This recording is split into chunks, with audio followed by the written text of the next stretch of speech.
Comic Book Community Award nominations are ongoing until August 10th. Please consider 9-panel grid for Best New Channel and Best Reviews. Another Wednesday's come and gone, and I've got some comics. Let's talk about them.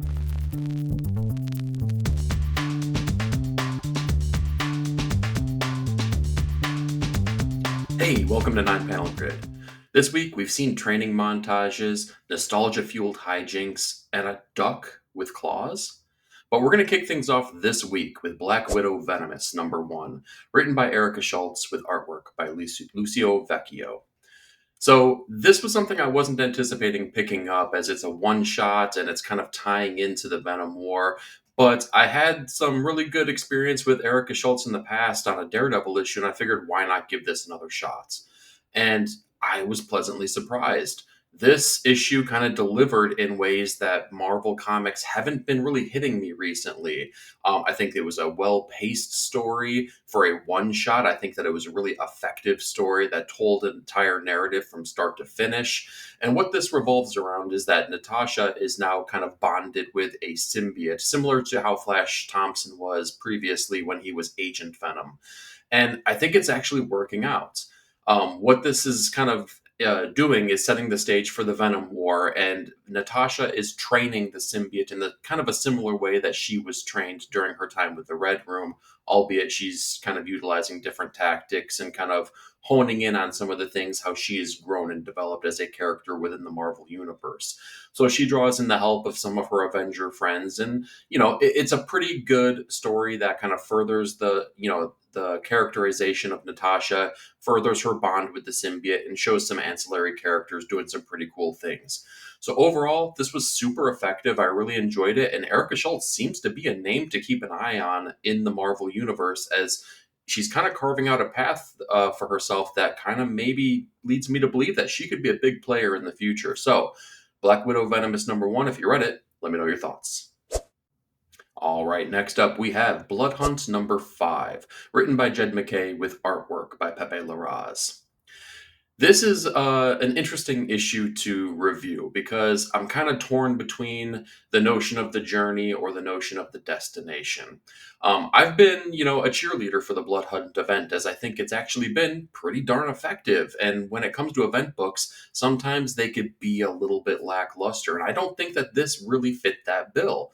I've had a lot of fun with it, and I think that they've, as each issue has gone on, they've found new interesting ways to develop these characters and kind of further the story. Now, the ending for me, though, I have to say, kind of leaves me feeling a little bit left to be desired. At the end of this issue, what it really boils down to is that, evil is done away with. But we're kind of left in this place where now Doom has taken the title of Sorcerer Supreme, and he was supposed to succeed that back to Doctor Strange after the event was completed, after the vampiric assault was taken care of, and he doesn't. But of course he doesn't. He's Doctor Doom, and he feels that he deserves that power. So at the end of the day, the journey had been fun up until this point, but now it feels like this was all just a setup for this to be the end game for a future event or thing that's going to be happening with Doom. And if that was your end game all along, this just feels like we took a fork in the road that led us down to the place where we knew we were going anyway. So it feels like it puts a damper on the entire event for me. Overall, it was, it was a solid book. It was a fun book. Pepe Larraz's artwork, each issue, and this one included, has been absolutely fantastic. I feel like he is definitely one of the top tier artists, not only at Marvel, but in comic books in general. But it just didn't do enough for me to keep me invested and make this like really a top tier event and a top tier book this week. So overall, I felt good, just didn't feel great, and it had the capability to do so, which is the most disheartening thing overall. And with our next issue, we have Grommets #3, written by Rick Remender and Brian Posehn, with artwork by Brett Parson. This is just a fantastic slice of life book. Each issue so far has really just drawn us into the characters as they live their teenage lives on the West Coast in the 80s. And I gotta say, like, so many things parallel the things that they're going through as I was a child of the 80s myself. So I love seeing the fact that they're latchkey kids. I love seeing the fact that they're kind of left to their own devices. But most importantly, with this issue, I love that they get into things that teenagers most inherently do.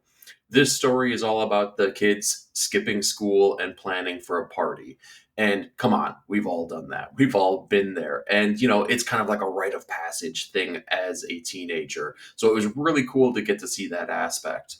Also, being that this is of the 80s, the kids are totally left to their own devices. And I love the characterization that we get as one of our main characters. You kind of see a longing that he has for the grandmother that is no longer part of their family. And you see the distance between him and his mother as he's very clearly done something that is alienated himself from his mother, and he's trying to right those wrongs, but he's a teenager and kids make mistakes. So I don't know, really cool ideas that they're playing with, a really cool story. And I love the fact that it is just a slice of life book. There are no high stakes, there are no enemies per se.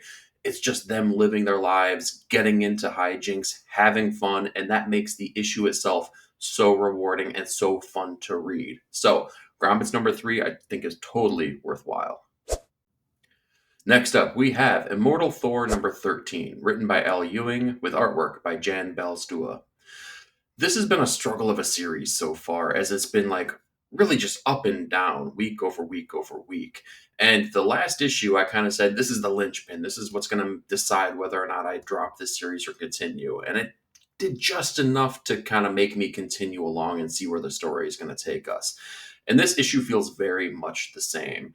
So we're kind of back on track as we've entered back into the story where Thor is trying to understand and kind of, put together a battle plan against the gods of the gods. And we're kind of getting a better idea of what that notion looks like. And the best part of this issue is that he starts drawing other gods into the fold with him. In this case, Hercules himself. Hercules injects such a notion of fun into this issue that it was so desperately needing. It had been so bogged down recently, and it just needed a little bit of life. It needed to be lifted up. And some of the best issues of Immortal Thor so far have been some of the fun issues. It's the jolt it needs. And whether it was previously where there was like the Roxxon Thor, which kind of took jabs and was kind of cheeky and fun, or just the character of Hercules, who's kind of, I don't want to say that he's kind of like a himbo character, but he is a carefree character. And you need that juxtaposition with the character like Thor, who is just like the weight of the Odin force and being the All-Father is definitely upon his shoulders. So really good back and forth there. And also we get the notion of the continuing fight with these other gods as they start looking towards a supposed culprit of who might be behind all of this. And we learn a couple things, and we kind of learn some of the nature of what Loki can and cannot do as kind of a hero, anti-hero within the team, as they kind of continue this story moving forward. So it was an effective issue. It didn't blow my mind, but it did enough to kind of keep its hooks in me and kind of, I'd like to see where they continue to take this, but they have to stay the path at this point. That's going to be the most important part. So Immortal Thor number 13, if you read it, let me know your thoughts. It was a pretty light week, so I decided to dive into some issues that I normally wouldn't, one of those being Saga number 67, written by Brian K. Vaughan with artwork by Fiona Staples. So I'm a lover of the Saga series, but I've been reading it in hardcover as I came on a little bit late, and due to the nature of how these single issues are released, I find that it's been a more enjoyable experience reading wide swaths of the issues as opposed to month over month. But, the siren song hit and I had to dive in. And I'm happy to say that if you like Saga, you're going to enjoy this very much. So this story kind of revolves around Hazel as her and her family have kind of taken up jobs on this new planet, and she's working for this circus, and Hazel's mother is kind of like a bodyguard bouncer type of character. And what it really is, just like I talked about with Grommets, this is a great slice of life kind of book. There's no high stakes, at least in this issue, but it gives us a nice look into the lives of these characters, as Saga has done so greatly in the past as well. Now, the downside, though, is that I dive back into this book, and there's been a good number of issues that I have not read as of yet, And I feel like we're kind of still in the same place that we left off so many issues in the past. Hazel's mother is struggling to make ends meet, struggling to be the matriarch of this family while having her own personal identity. Hazel is also growing up and she's struggling now with, having further responsibility. She has a younger sibling now and they butt heads, which is to, be expected with siblings. But again, it feels very much of the same place that we've seen these characters in other parts of the series. So again, this isn't going to change your mind. If you love Saga, you're going to continue to love Saga. If it wasn't your cup of tea, this is not going to change your mind. But Brian K. Vaughan crafts a very effective story. Fiona Staples executes on the visual aspects so masterfully. And I gotta say, for a single issue, just diving in to kind of see where these characters are at, I'm excited to play catch up and get to the point where I'm caught up on this. And for a book I never thought I would say that I would be reviewing, let's talk What If Donald Duck Became Wolverine #1. So, this was an interesting notion, as I am definitely not the target demographic for this book. Never grew up a Disney kid necessarily. Everyone's seen Aladdin, everyone's seen Lion King, but that's about it for me. And I was never really a Mickey Mouse centric kind of person. So I wanted to see what this was all about, as we've seen more and more of the Disneyification of Marvel, and there's been that cross branding, cross pollination notion that's been happening more and more. So I figured, what the heck, why not dive in and maybe see if I can give some kind of perspective. What I can say from a reviewer standpoint, I feel like there was some narrative laziness, for lack of a better term, that I've seen in here. When we're introduced to characters, it's just Mickey Hawkeye or Goofy Hulk, things like that, Pluto Colossus. Like, we could get a little bit more inventive, can't we, guys? Like, we can try to merge these names a little bit better or be a little bit more playful with them, right? But all in all, this was a really good children's issue. This was definitely aimed for a child. And if this is going to be the bridge that gets them to read comics, I think that's a fantastic notion. They're not going to be, bogged down by the little minutia of these things. And quite honestly, maybe that's a boon to them, as they're going to ask questions like, hey, who's Hawkeye? Who's Colossus? I won't say who's Wolverine, because who the heck doesn't know who Wolverine is? So, was it for me? No. Was it a fun issue that I think could actually get their hooks into children and get them to be comic fans? Maybe. There's a chance of that. So, all in all, I can't be mad at the issue. But if you read it, let me know what you were thinking. All right, with another post Krakoa relaunch issue, let's talk X Force #1, written by Jeffrey Thorne with artwork by Marcus Toe. So this is a new relaunch of X Force, and I was delighted to kind of see they took the X Force idea and kind of gave it a new look and a new feel, where it was previously like a Black Ops kind of book where they were doing things off the record and outside of the scope of the other X books because it was inherently more violent, or they were doing things that no other people would kind of condone, and in fact, they would probably condemn. This kind of takes it from a more technological aspect, as Forge is kind of the main hero character in this book, and he's kind of the leader of the team.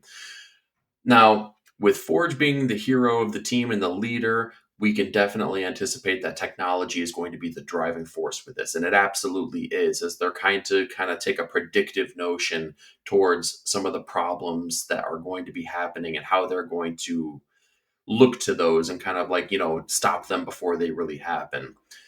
Problem is that when you have Forge as a main character and Sage as one of the other primary characters, the narrative gets so bogged down with like techno jargon, and that's all well and good. It should be an ancillary part of the narrative, so long as you tell a compelling story that actually makes these people sound like they're having real conversations.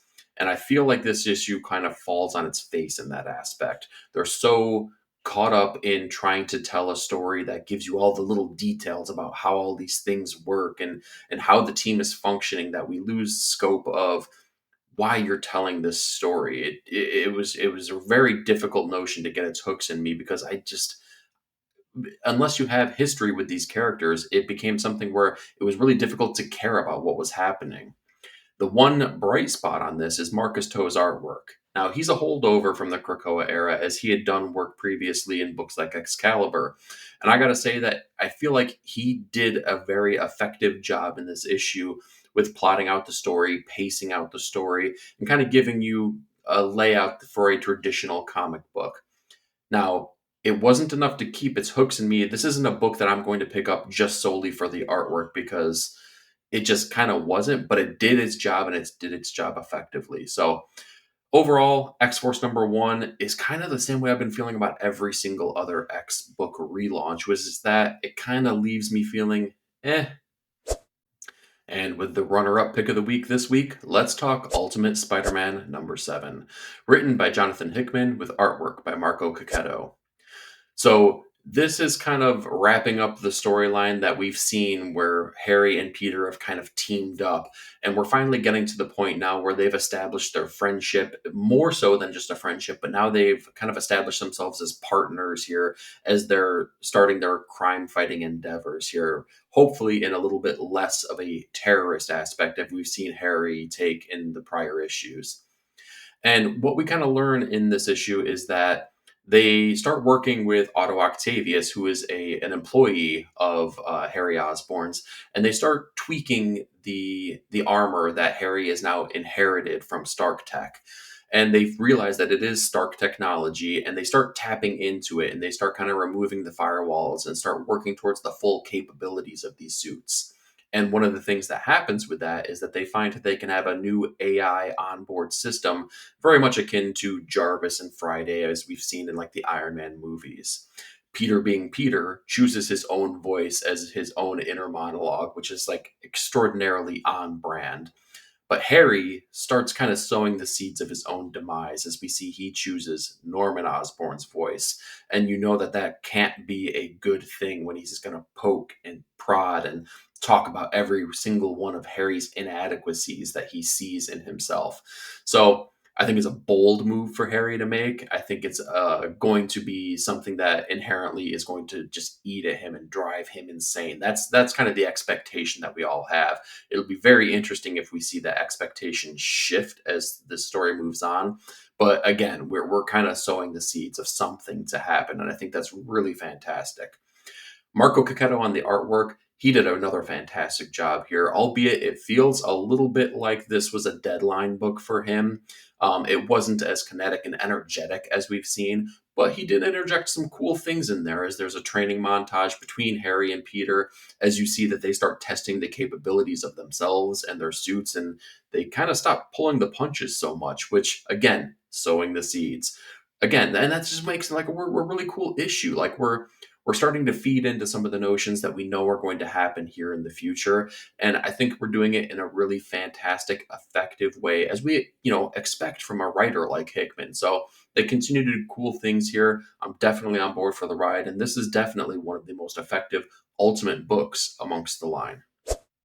And with our top comic of the week, let's talk William of Newbury #3. Written, drawn, lettered, colored, everything under the sun, basically, by Michael Avon Oeming.